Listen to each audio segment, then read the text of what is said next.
Hello, everyone. Welcome to the Art of Portrait Photography, presented by B&H Photo and Skylum, creators of Luminar Neo. I'm Vanelli, the Director of Education for Skylum, and I'll be your host today. And I'm really excited about our topic. Our topic today is the art of portrait photography. And who better for me to share this spotlight with and with a man who I decided to invite, a good friend who's been sharing his knowledge of photography for over 40 years. Now, he's photographed almost every president you can imagine, world leaders, United Nations people, fashion models, celebrities, NASA astronauts, you name it, he's done it. But the reason why I invited him was because of his love for education and to help people with photography. Over 23 years ago, I met with him, and he took this humble Vanelli and taught me about proper exposure.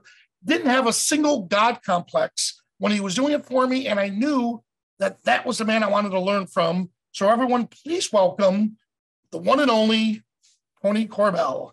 Hello, Tony. Oh boy, thank you, Vanelli. I remember seeing you at the bottom of an escalator at one of the Las Vegas casino hotels coming down, thinking, my gosh, that man's a monster. You were so big.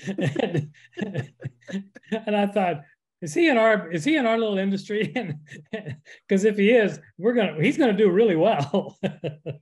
No, but I appreciate you so much calling and inviting me to be a part of this. This is great. Hope it turns out the way you hope. Well, you hope that it does. Oh, I'm sure it will. I'm going to stop sharing my screen and let you take over.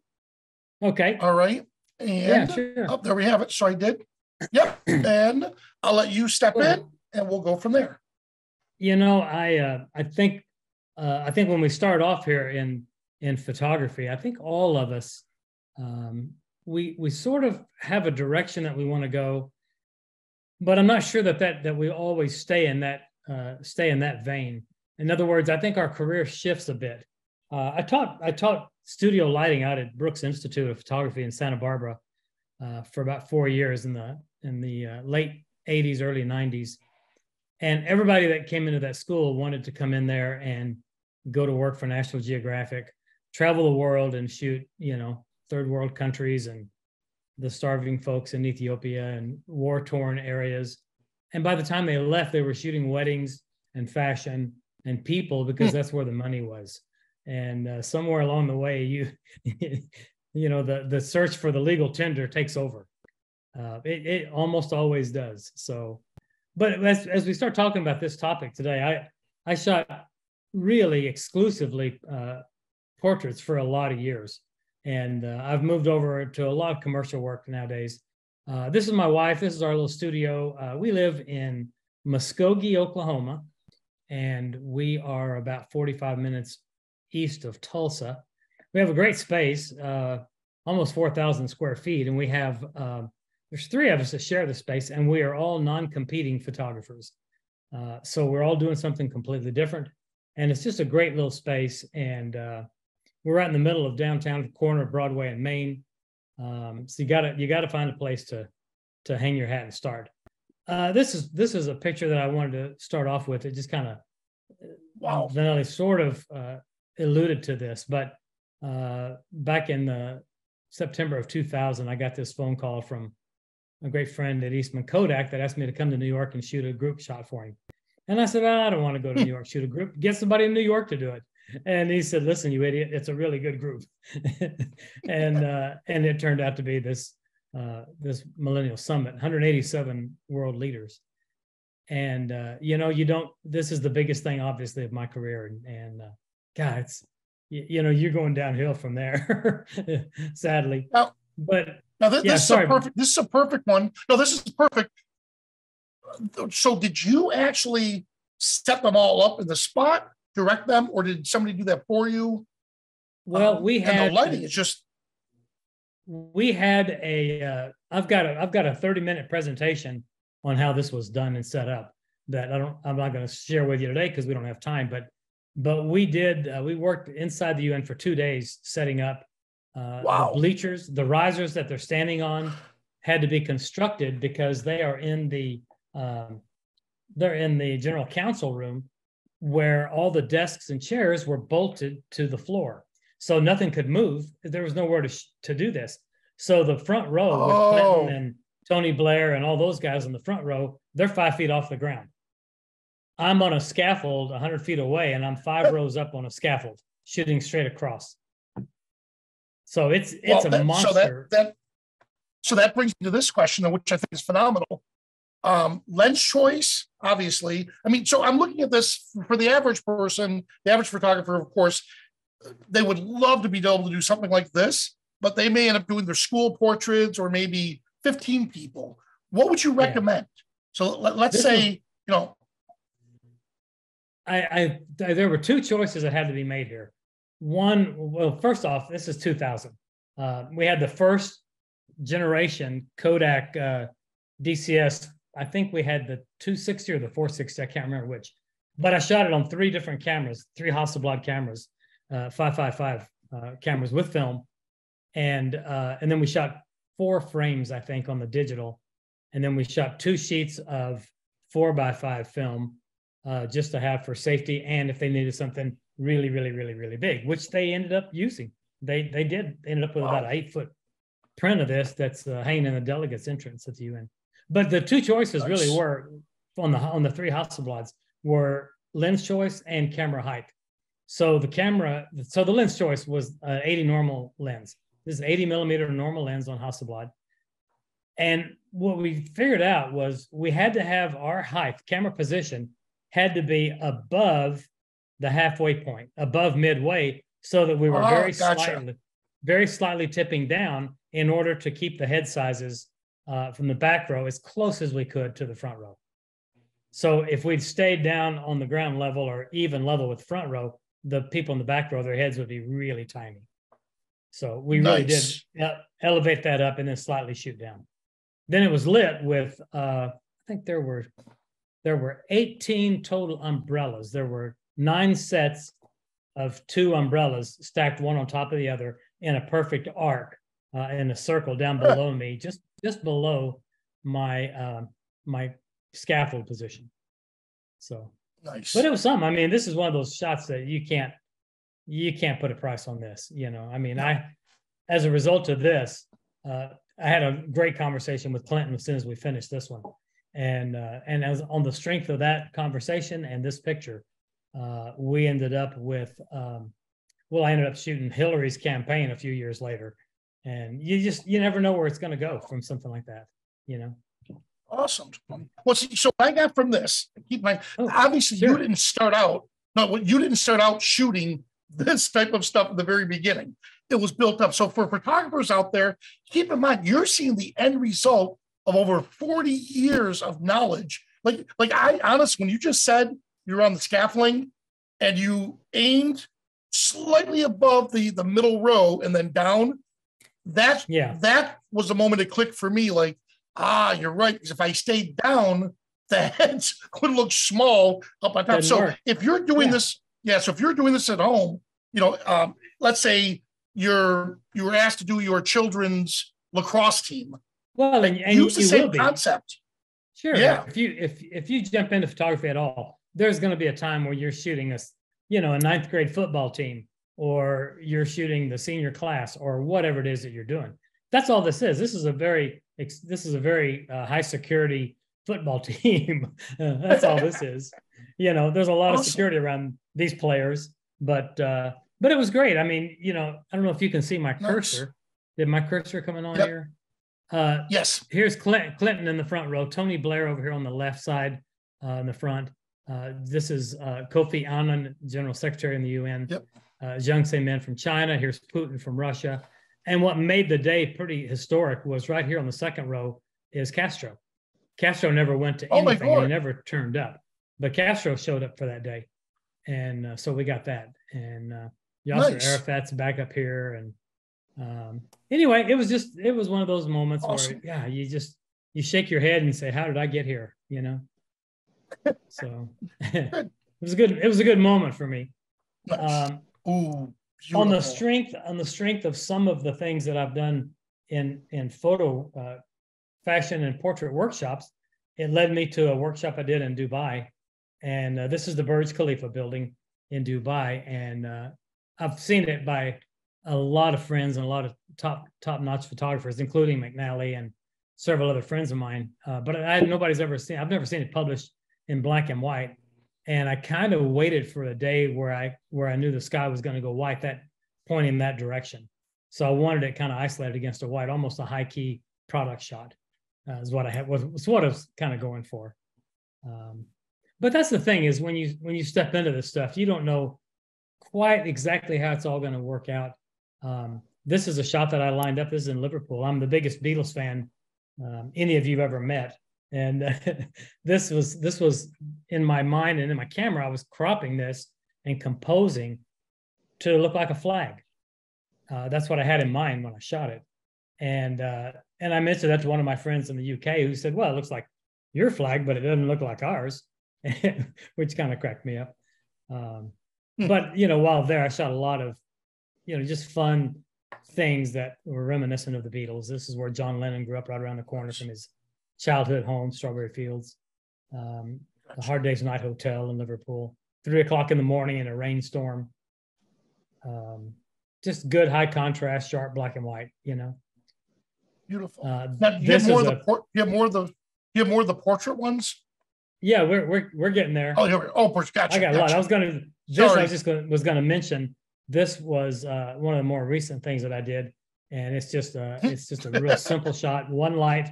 I bought the fabric and laid it on the floor, stretched it out, and taped it on the floor, and then we just filled up the scene with fruits and vegetables. This was in Houston recently, and that soft edge around her. If you can think about this, imagine my strobe firing on my main light. So I freeze her action. And then I've got I've got a hot light going on the background, a continuous light on the background. And during the exposure, I turn on the flash exposure, I turn off the modeling light. So by turning off the modeling light, it's a longer exposure. So it's probably a half second or 1 second exposure. She's frozen, her face is frozen from the strobe, but the rest of her becomes a bit of a silhouette for the background. And then all I do is very slightly just shake my camera during the exposure. Very slightly, just give it a little tremble. And it gives me that soft edge all the way around. So I did the whole thing out of, in camera, basically. No Photoshop, no Gaussian blur, none of that. Yeah. So what I like about this, Tony, I love how you embrace the shadows. Look at it. You have no problem living in the shadows on her right side of her face. I love how. If I ever get invited back, I've got a whole program just on the love of shadows. So I'm with you on that. I go searching for shadows. Friend of mine from Boston said, he said, you're not the lighting master, you're the shadow chaser.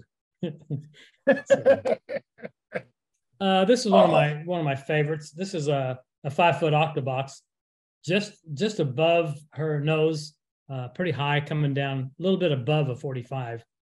But this is the thing that people miss sometimes about lighting in this position. Some people call this a paramount or butterfly lighting.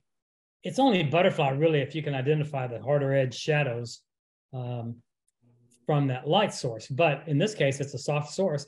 But the light in that position, anytime one single light follows the nose around, wherever you place the nose, you're going to get these cheekbones. And that's what I was after. I wanted these big, deep shadows from these great cheekbones. And that's the only way to get it, is to light from above the nose coming down.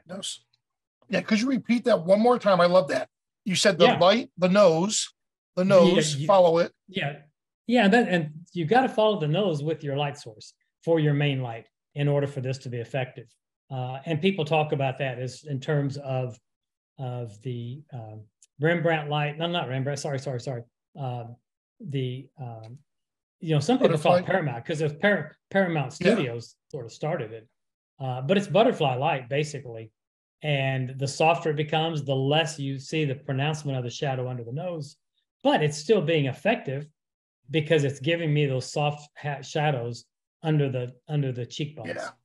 And that's what I was going for. Nice. And it worked. And this is one light. This is one light in the room. That's it. So, and I find in the last 10 years, probably, I'm doing more and more of that. I used to bring in so many lights. About the time I got a little better at my craft and could afford more than one light, pretty soon I'm looking for reasons. I'm looking for reasons to use 6, and then the more I do that, the more I'm looking to go back to using 1. So I don't know. It's just, for me, it's just an interesting, fun way to be. Oh, wow. This was on a show for the Abbott brothers.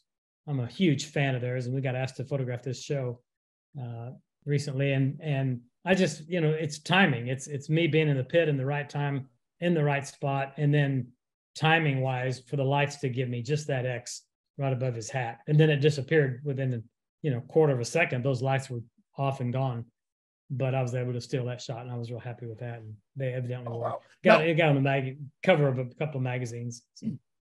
Yeah, I can see that. Okay, so what was on that particular shot? Because keep in mind, for the people watching this is extremely difficult lighting conditions. So, Tony, how do you view that? Like, what do you have your camera set at? What do you like to do to attack something like this? Yeah, I'm pretty sure that I was at. I know that my ISO was up pretty high, probably 3,200. I'm guessing, maybe 16, but probably 3,200. And I was mostly shooting about f4, and so that that's going to put my shutter speed around a 60th, 125th, somewhere in there.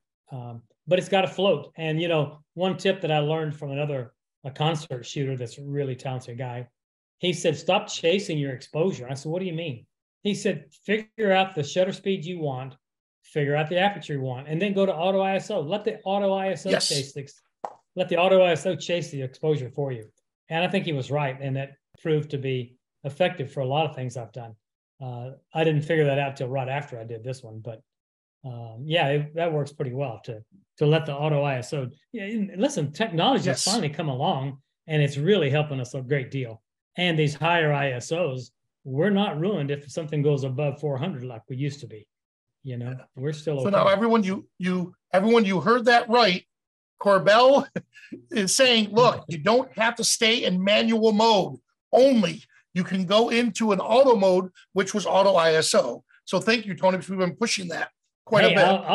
I'll go into the mode that gives me the most success, the easiest. Nice. That's the mode to work in, Awesome. This is a fun little shoot with this gal, portfolio piece for her. And it was literally just a backlit situation where I moved her just off the edge of the shadow under a limb of a tree until I got just a little wisp of sunlight on her hair.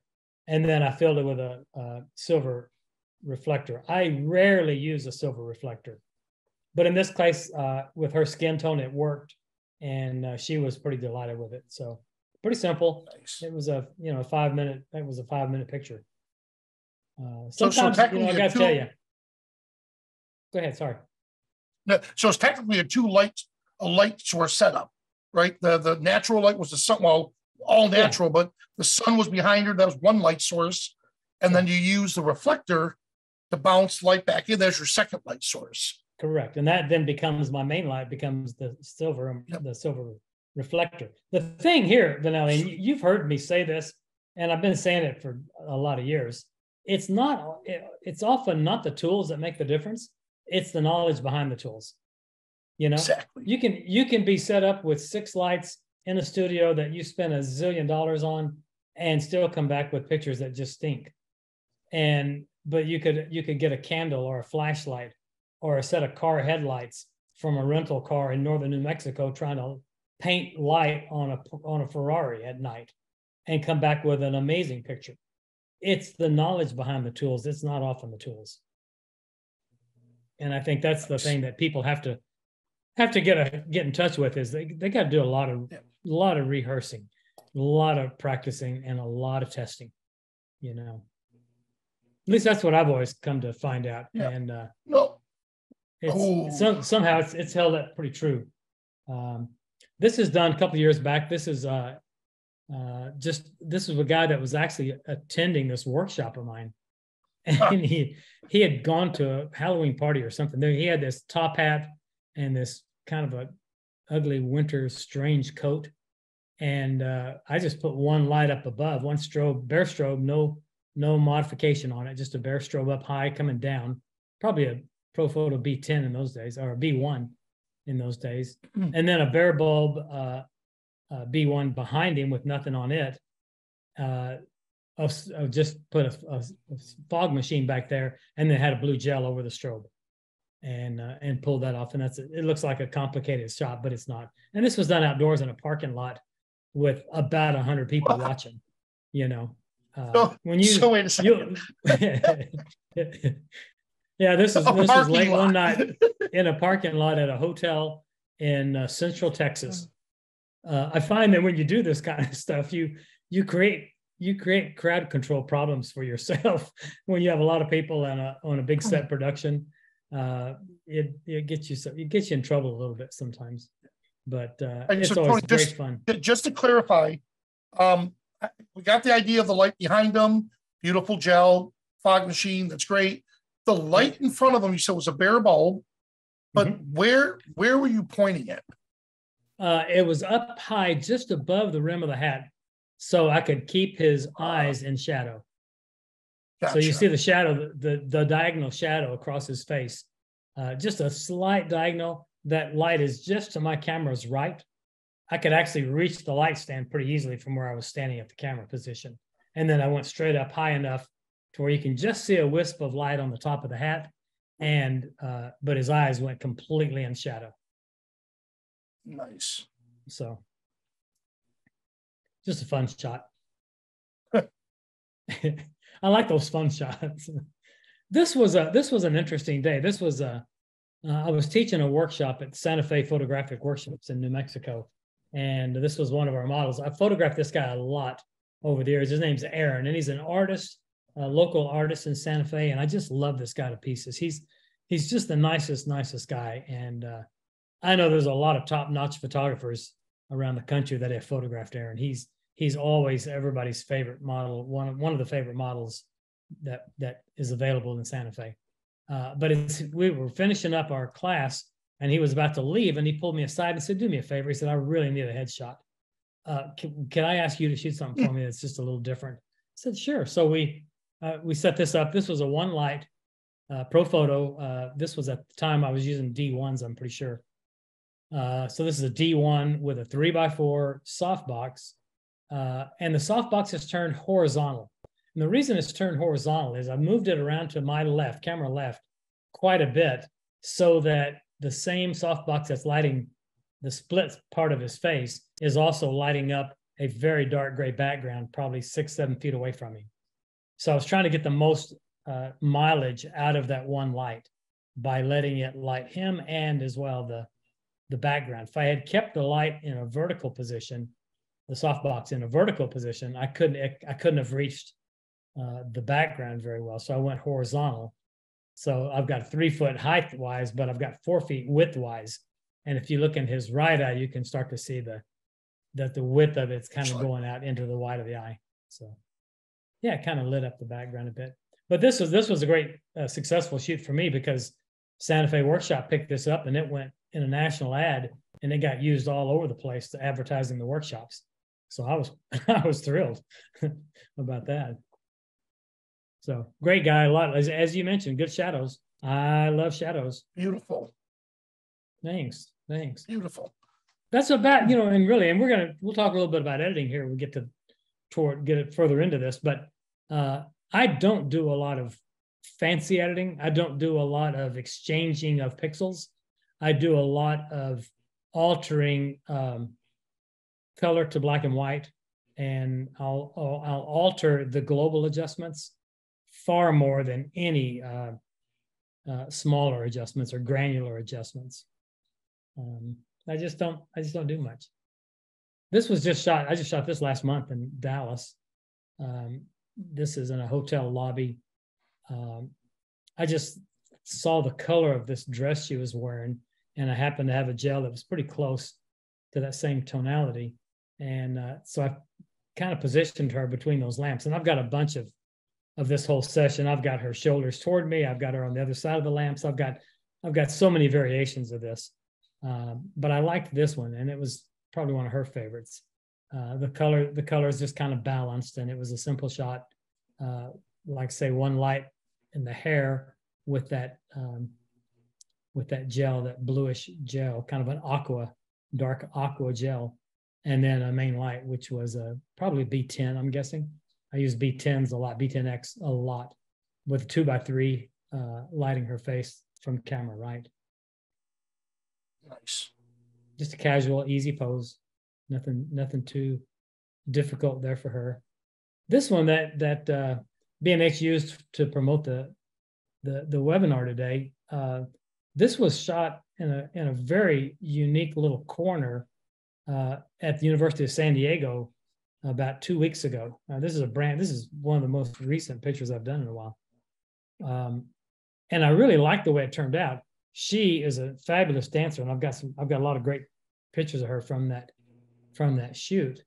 But she did a really good job. And I found this corner, I thought that, and it was kind of ugly in the tonality, the walls, the paint didn't exactly match. I wasn't wild about the color of the rail. And I thought, boy, if there's anything screams black and white, this is it. And I knew to get a good exposure on her, I was going to blow out the window a bit. And so I decided to let that go and just let it happen. So there's not much done here. There's no local editing at all. It's just a transition to black and white, convergence to black and white. Beautiful. And yeah, same girl here. This one I had to work at a little bit. That's one light with a grid spot off to far left of camera. And this is down a long hallway. And at the end of the hallway was this open area. And there's a table outside of a board.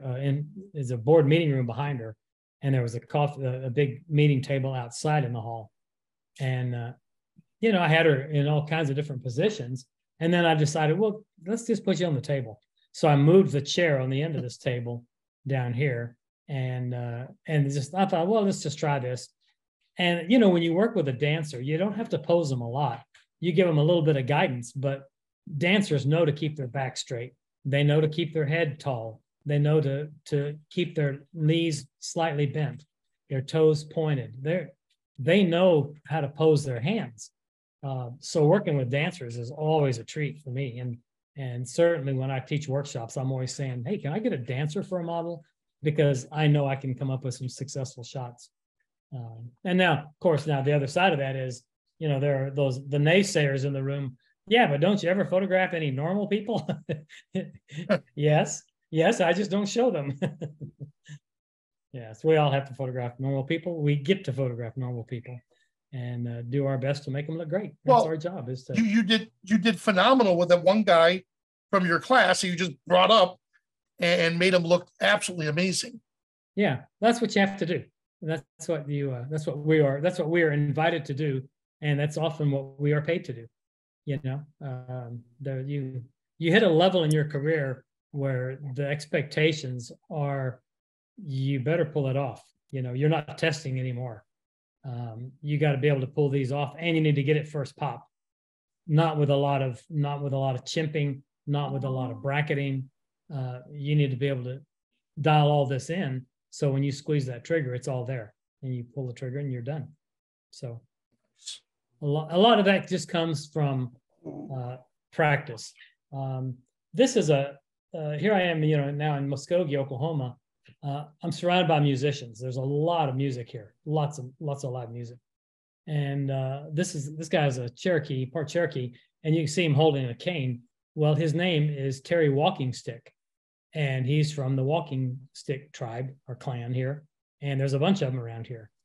Terry was in the studio with his bandmates, and we did a group shot for a promotional poster for the band. And everybody was starting to leave, and we were finishing the shoot. And I said, Terry, can you wait behind? And I just saw this kind of in my head and pulled him aside and was able to pull this off pretty quickly with one light to the right. Probably that was my 5-foot octa, I think, set up, 5 foot on the right. And then over on the far left, turned down quite low, was a 1x3 strip light, just separating his shoulders from the background, but I wanted it to be pretty low key, and it worked out great. And his wife flipped over it, and his bandmates were mad because they didn't get one, you know. But you know, sometimes you just have to try it. You know, I've learned that from a lot of great photographers that have come before me. You know, have all said you sometimes have to try something and give it a shot. If you've got an idea, go see if it'll work out. You know. Yeah. Now, what I love about this, again, your use of shadows, but to talk to people about working in a studio environment, you still use a light meter, correct? Yeah, I do. Good. Mostly, but I'm using it less and less and less because on my pro photos of your skill level. Well, not so much just the skill level, but technology makes sense now. I'm using the new Air remotes from Pro Photo with my Air equipped strobes, B10s and A2s and D1, D2s. Listen, these things are genius, and they have the pre-flash on board, so I can set a strobe onto TTL, do a test shot, and it gets me dialed in so very close that it can actually save me time on metering. I will never poo-poo the world of metering. There's nothing more accurate, but to save time and get me dialed in within a third of the stop, 2/10 of a stop, that Air TTL works so brilliantly that I would be foolish not to use it since I have it available to me. Not everybody does. Not everybody's going to spend the money on Pro Photo lights. Well, but keep in mind, I tell people that whenever I'm stuck with a tricky lighting condition, you know, natural light, I'll put it in auto mode, take a picture, look at what the camera says, and then dial that into manual. So it's the same concept with a TTL. And you might need to pull that down with your exposure compensation minus a third or minus 2/3, or up a third, whatever you need at that point. So beautiful. This is absolutely gorgeous. Thank you. This little girl is a model for this catalog that sells these incredible dresses to. They're very high-end dresses for cute little girls. I don't know how else to put it. But she was adorable, and you can see. I mean, look at that. Look at those, you know, those dimples on that face. She was fantastic. Look at her knee. Her knee. I didn't pose her. She posed herself on that one, but it turned out really great. Yeah. So this is one of those where, you know, I've got one light on the right that's coming across, again, medium softbox. You can see where the shadows are falling, and then the background on the light on the background was lit up just a little bit with I believe that was lit with a pretty smallish umbrella, really high, but not directed at all, and really powered down pretty low. So I didn't want it to look lit at all. So nice. Yeah, that's the other one I saw. Yeah, this is a couple that we photographed recently in Dallas at a cowboy club, and yeah, it's just a simple shot. I was just trying to get a little bit of impact from the lights over the pool tables without showing too much of the pool table. I just needed it to be seen that it identified as being in a pool room or in a bar, you know. But that worked out pretty well for that. Kathy Ireland. This is a shoot I did years ago for Kathy Ireland for therapeutic mattresses. And once again, this is, you know, she's like dancers. You don't pose Kathy Ireland. You the world's first supermodel. You just say, stand over there. and that's what happens. She was fantastic. And this was transposed over into black and white for one reason. These plants behind her, which the art director insisted on, were really bright green. And I could not talk that person out of using these ridiculous bright green plants in the background. But this was for her website, for Kathy Ireland Home Collection. And it turned out to be a really great a great shoot for me. And, you know, certainly you get recognized for these kind of things when you do somebody that's a recognized face like that. Nice. This was a simple shot where I used this was a 3x4 softbox directly behind her, and she became the silhouette. And I just closed down the exposures all the way down until she had a crisp, sharp edged outline. And yeah, it worked out great for something like that. If you need a good silhouette, you've got one. Don't try to light up a white piece of paper. Just put a softbox behind your subject and shoot straight into the softbox. Just keep your exposure down enough so you don't get any flare when that thing fires off. We want to make sure there's no flare. So, all right, let's see if you have one more good one for us. Then we'll get into the next segment. Yeah, this was an interesting shot I did about 2 weeks ago. This is a great photographer in Colorado Springs. Man, this was the idea for this came from me projecting fashion ads all over this model through my video projector. So I shot everything on my iPhone. I shot all these pages and pages and pages of fashion ads, just thrown all over the floor that I tore out of fashion magazines. And I shot a bunch of them. And then I put her in front of my projector and I started projecting to Vogue from Madonna. And I'm just shooting every half a second, I'm shooting a frame. And she's moving and dancing, and the pictures are, the editor's changing, the slides are changing. And I found one here where I really liked that her face was kind of clean without an ad mucking up her eyes too much. But there's a face right next to her face turned upside down. So that just became a real fun shot. Wow. So, you know, there was no strobes, there's no lights involved here. The one light source was a video projector. So it's okay to get creative and try something, you know, different and weird. You know, I heard somebody one time say, if you want to be unique and unusual, be comfortable with being thought of as weird and foolish. Well, I have no problem being thought of as weird and foolish. That's kind of where I live. So I'm good with that, you know. So. That's amazing. Yeah, that's fun. I think I've got one. Well, I had 2 or 3 more. This was just a window light shot. This old rancher in New Mexico, and this was in a barn, and he had that flag inside his barn on the wall. And all I did was open the barn door and let a little bit of sunlight just kind of come in, kiss across his face, and that's what we got out of that. So that was a fun one. Yeah. Awesome. Questions? Yep. Yeah, let's do this. A few stops here on the screen for a moment. Sure. Beautiful, Tony. Thank you. Absolutely. Get back to this here. All right. Well, that was absolutely amazing. Now, a couple questions.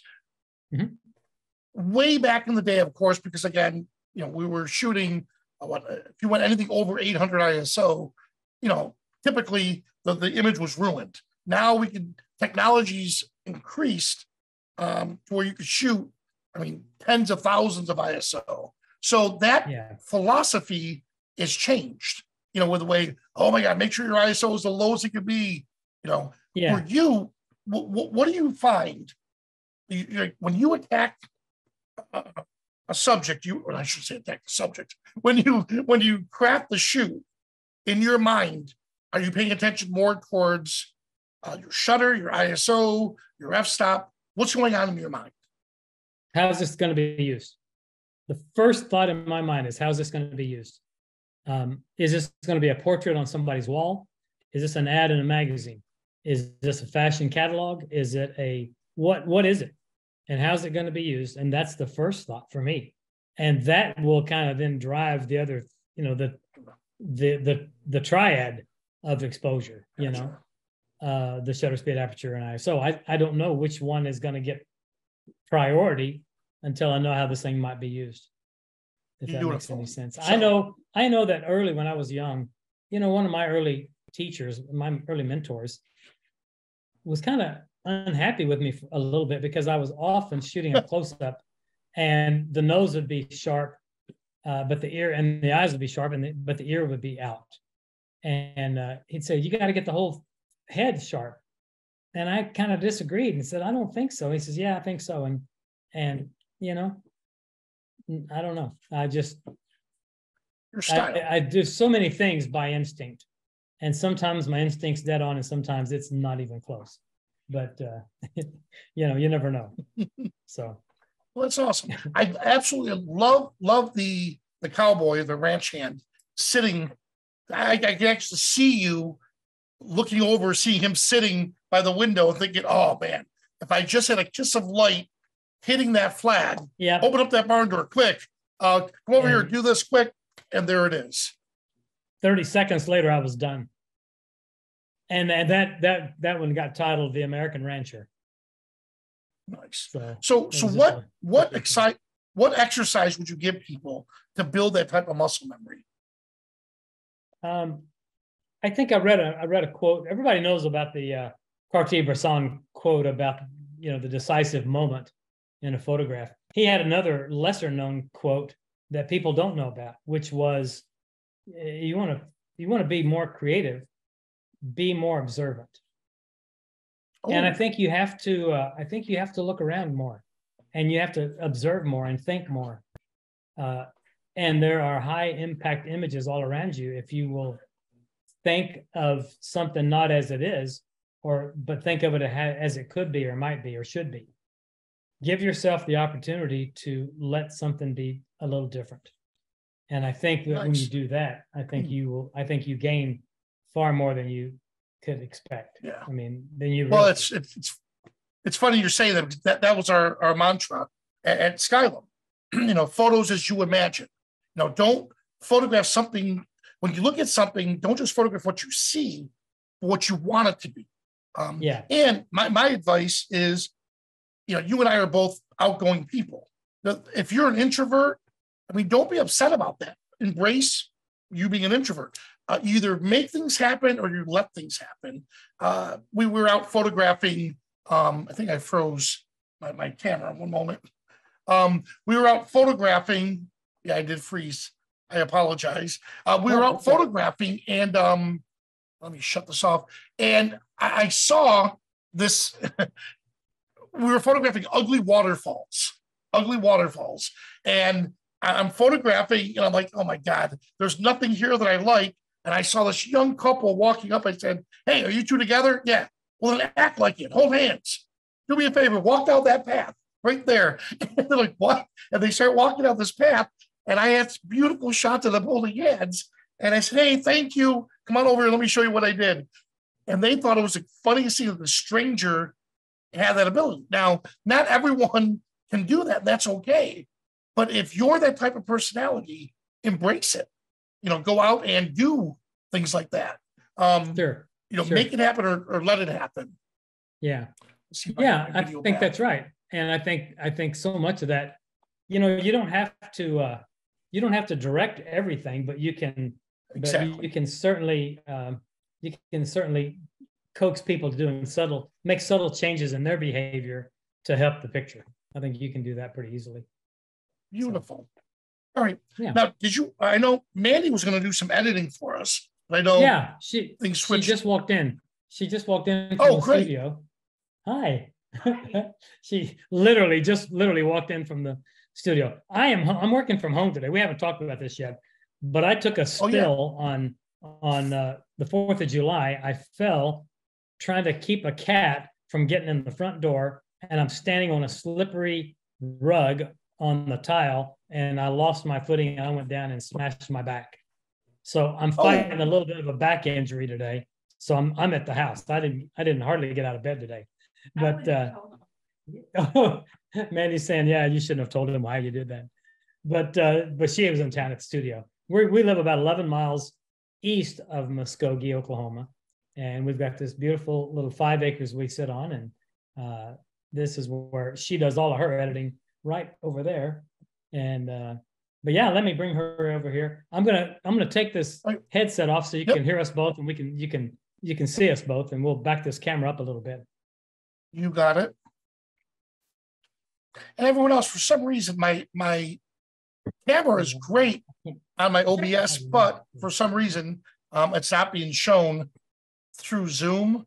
So we'll see what happens there. But there she is. Hi there. Hey, glad to see you again. You too. Except you can't really see you. I know. All right. So you have some editing tips you want to. I don't see anybody. I see your name. Yeah. Yeah, I'm sorry, Mike. For some reason, Mike, it's either the witness protection program, and they told me to, get rid of that video quick, or something's up with Zoom. So, all right. So, yeah, Tony says you have some great stuff you want to share with us. Well, with some of your editing. I am not as technical as this guy, and not nearly as funny, but I'm a better photographer. So there's that. Better looking, that's for sure. That's a joke.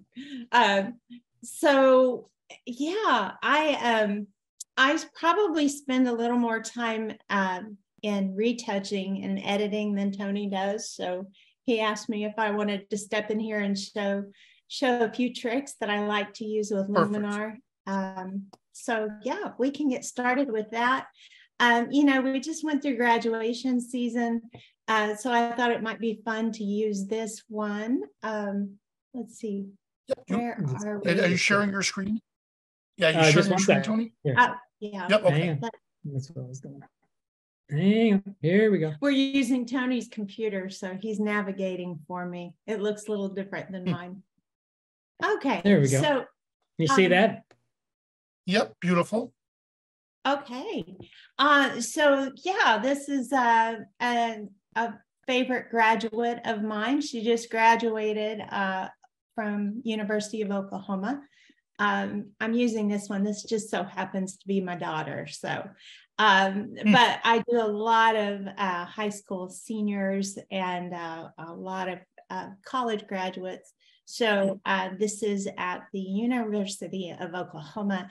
And I wanted to explain, I typically don't photograph from a low angle like that, but we were trying to get this iconic building that's in the background. And unfortunately, it was a great time of day. You can see we've got beautiful light going across the building and beautiful light. We're lighting her from the right with a softbox. But there wasn't much going on in sky. Do you want me to get rid of her? Or let me do it. I'm sorry. We have a dog and she's totally quiet until both of us are talking, and then she becomes a toddler and growls in the background. So hold on just a second. Well, Tony, while she's doing that, Elizabeth Murphy asked, what things do you need to do to make it as you want it to be in your camera settings? So for your, what do you usually go out of the house with? Just starting out with. Equipment wise? Well, yeah. I think the three lenses that I sort of always had in my bag are the 24-70, 7200, and 85 1.4. Just those lenses always live with me. And then in the lighting gear, I know that people are often interested in the light shaping tools and soft boxes, and we almost always have at least one or two strip boxes with us. One small soft box, one medium soft box, and one gigantic, like a 5-foot octa. Those usually travel with us, and you can pretty much do just about anything with those tools. You can buy a house and buy cars. Pay taxes. All right. I think now 24 inch. Yeah, this is a 24-inch octa. Yeah, the small octa. Honestly, I'm looking at the image and I'm like, they had to have lit her. They had to have had a light. And I thought, who carries a light with them at a graduation? Oh, Corbell's do. We like everything. We do talk about that a lot in different workshops and programs. There's very seldom a time where we're not lighting something. Right. I would say 95% of the time we're lighting. Rarely is it just ambient, natural light. Gotcha. So yeah, this was lighted from the right. And but like I said, I think we could take this from a good photo to a great photo if we had something going on in the background. And there's a couple of things in Luminar that I absolutely love and use all the time, and that's the sky tool. I also love the sun tool, where you can add a little bit of light. But in this instance, I wanted to go to the edit menu here. We're in Luminar. And if you look down there on the right, one of the very first things you see here under favorites is sky. And I'm going to click that and go right to sky selection. And what I love about this is you can use the skies that are provided within Luminar, or you can navigate to your own folder of images. Just for the ease of the demonstration, I'm going to use what Luminar has in the library here. And just, I always love to look at how the light looks in the image. You need to match a sky with that. Obviously, we have sun coming from the right. But the interesting part about this is that you can flip these skies. Anybody who's spent any time in Photoshop knows that there's a sky replacement tool in Photoshop right now. But the Luminar tool, I prefer the sky replacement in Luminar because there's so much more you can do with it. So I'm going to go down here and select this sky, which to me already looks like it belongs because of the direction of light. It's called Sunset Clouds 3. Okay, so you can see already just instantly we get so much more drama in this photo because we've gotten rid of the blank sky. And then as you go down through here, there's so many refinements you can make to this. You can change your horizontal position of the sky, vertical position.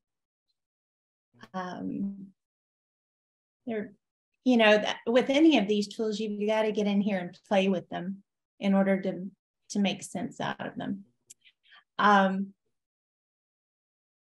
So I'm just going to play with some sliders here to show you kind of what goes on. You can affect the overall mood of the image just by relighting. And I love that. Yeah.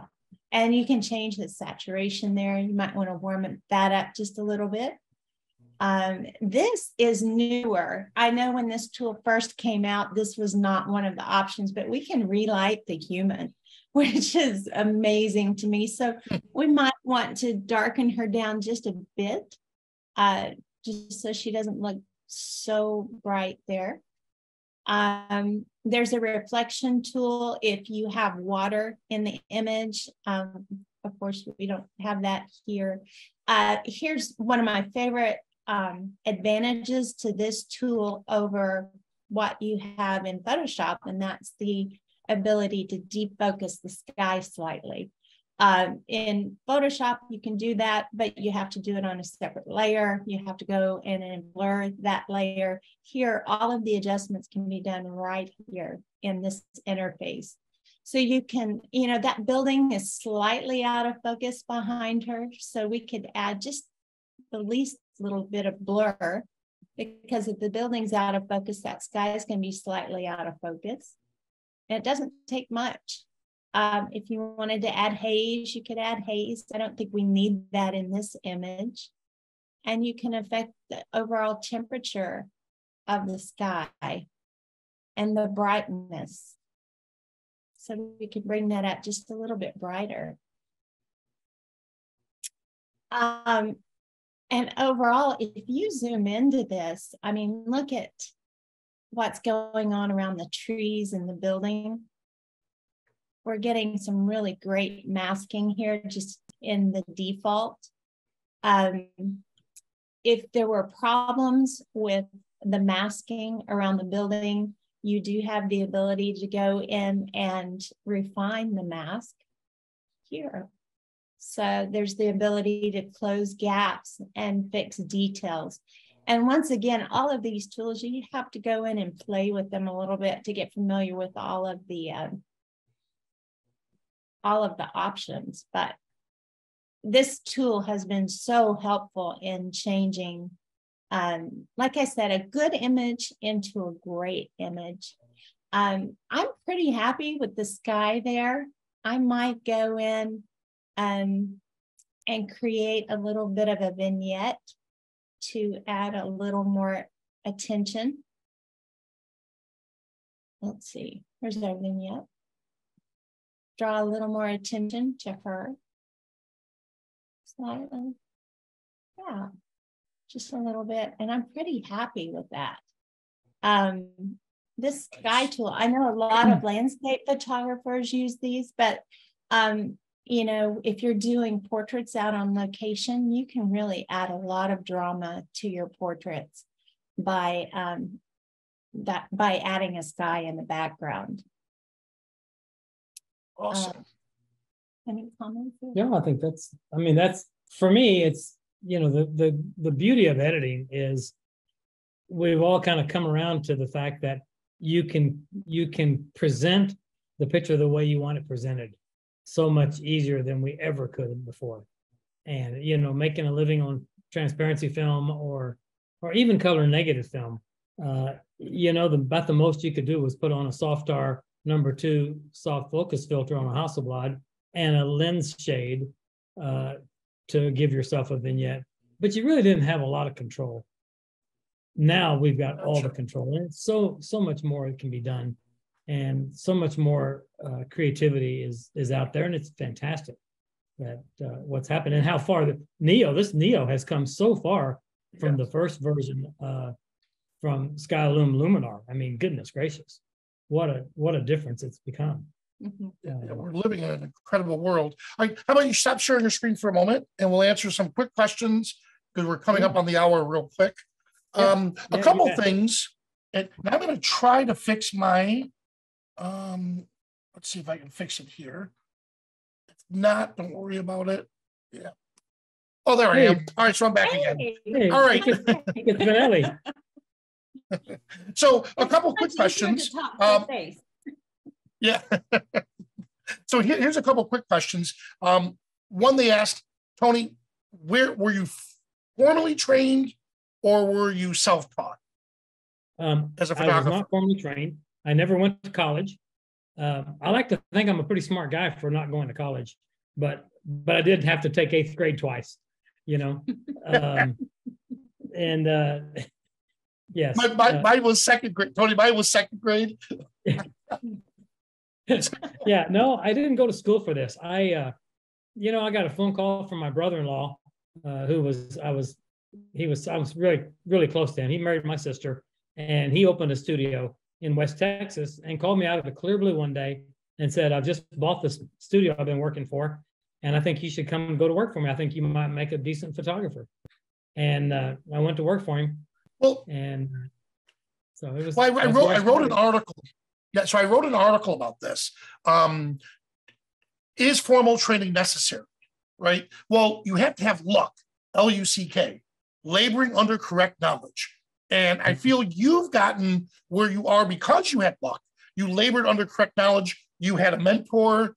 You sought help if you didn't know something. So, you know, like I use my martial arts as one of the examples. I was fortunate, you know, I came from a very well-known school where my brother was the undefeated heavyweight champion.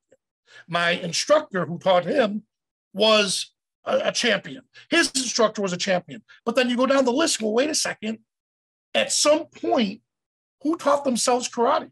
Somebody had it. I mean, it wasn't just, you didn't wake up one day and go, oh, I know karate. You were somebody down the line was self-taught. Same thing with photography. You know, it's great to take courses. In fact, people are asking where they can find out more about you. And your website you have is just greatphotography.com. Yeah, great. So check out Great Photography. But if you want to get better, you need that luck, L-U-C-K. And it's amazing. Yeah, and you can watch all the videos you want on YouTube. but you're not going to get it unless you're sitting across the table from somebody and you can ask the questions as they arise, as opposed to not getting to ask the questions. Yeah. I think, anyway. And Mandy, I was saying earlier when I first introduced Tony, the reason why I had him on was 20 plus years ago. You know, he actually took the time as an educator to teach me about exposure. People were laughing, literally laughing at me, because I didn't know that in your camera, you could actually see the exposure dial. I was like, wait, what? He goes, yeah, look at this. And he showed me. And I was like, oh my God, when was that there? It was always there. But think about that. He put that there. He took the time. And at that point is when my loyalty towards him, all that time, was like, you know what? Here's a man who has a love for teaching, didn't make me feel like an idiot, showed me what I needed to do. And think about that made my experience in photography much better. And so, Tony, I've been seeing you doing that, not just for me, but everybody you've been doing that for. So, and then I love the fact that you just told people, I didn't know you weren't formally trained. So to me, that just pushed you even higher up the ladder, because again, you want to get good at anything, you need to work at it. Now, I will say about gear, and this is where I love B&H. I am spoiled to, if I need to borrow a piece of gear to test it out, because we write about it, B&H will send it to me. I'll look at it, like I'm doing the new Z lens 24 to 200 as a travel lens for our Iceland trip coming up soon. Right. I will say, does new lenses make you a better photographer? Well, it's kind of a catchy, well, how do I put it? It's kind of a conundrum, because it does, because you go out photographing more. You get all excited that you got a new piece of gear. Doesn't matter what it is. You're going out and you're photographing more, making you a better photographer. No, no, you don't need to buy something new. You need to do something to inspire you. And that's where I'm noticing, like an 85 1.4 we were talking about. That's one of my, has to be in my bag as a portrait photographer. Sure. So here's the thing. If I'm photographing one person, just one off, okay, I don't have that lens. You know, they're paying me to do the shoot. I can't really afford, you know, a top-notch 85 1.4. I photograph one person. Okay, make a little money. Great. All of a sudden, I have to photograph 15 people. Well, here's the thing. If I buy that lens, now I don't have to go in Luminar and blur the background to get that, quote, similar effect. So my attitude is, if you're doing something over and over and over again, it's going to make your life easier, by all means, get that. You asked me to build a doghouse, hammer and nail, that's all I need. But 10 people want me to build a doghouse, I'm going to buy a nail gun. To make my life easier. So it's the same concept here, people. But most importantly, please budget your money. You have your camera gear, education. Budget your photography money, and make sure you spend time like you are here at the B&H store, the B&H, the event space. The event space, take time and discipline yourself to spend, let's say, a few hours a week watching videos, joining a camera club, going out photographing, talking to people. And to me, that's how you're going to become an incredible photographer. So any closing thoughts on that, Tony? No doubt about it. I know, you know, you look back at the last 50 or 100 years, it's some of the greatest pictures any of us have ever seen, and they used really inferior equipment. You know, this is not about the gear. As I mentioned earlier in this thing, it's not the tools, it's the knowledge behind the tools. And man, once you gain the knowledge, everything about it gets a lot better for you. It gets a little easier, for sure. Well, that is absolutely awesome. Well, Tony, thank you so much. And Mandy, thank you so much for joining us here. You're two of my favorite people. You two, Bobby Lane and Lee Vars, are like the power couples that I absolutely love. And we're crazy about them. Yeah. Anytime we're near each other, we'll find time to get dinner or lunch or something with them. And it always ends up with a shoot. You know, no matter what it is, You end up lighting food or something is happening. But guys, there's that passion for photography. Wait 1 second before you answer. So I'll just check to see if there's any other questions in the chat. But again, the passion for photography, if you have it, great. Find the education, find people you want to learn from. And I am going to admit, Tony, I did take notes. I'm going to snag some of your shots you did, and I'm going to recreate them. I absolutely love. I love the pool shot. I love the pool shot, and I absolutely loved the guy with the walking stick. I just love the way you lit that. So I think over this in the weekend coming up, I think me and my buddies are going to recreate some of those Tony Corbell moments. Call it that pool table picture. We got this thing set up. We got it shot. And I'm trying to figure out what to do with it. Mandy said, well, it needs a name. Mandy's the one that named it. Did you give them the name? Oh, yeah. Okay. Yeah. Yeah. It was a healthy wrap. Okay. Yes. It's fun. I thought that was genius. And then the onion was a cue ball. Just all the different ones I thought. You and I share a great friend, Joe Glida. I was just about to say that. That white onion was Joe's idea. Yeah. I was going to put a cue ball down, and Joe went, no, you idiot. Go get a white onion. So Joe I was just about to mention Joe Glida. He has that ability to just add stuff to your scene. He's one of my go-to guys. Skip Cohen? Of course. He wanted me to do a Christmas photo shoot. Here he is, Jewish. And they just got 2 new puppies.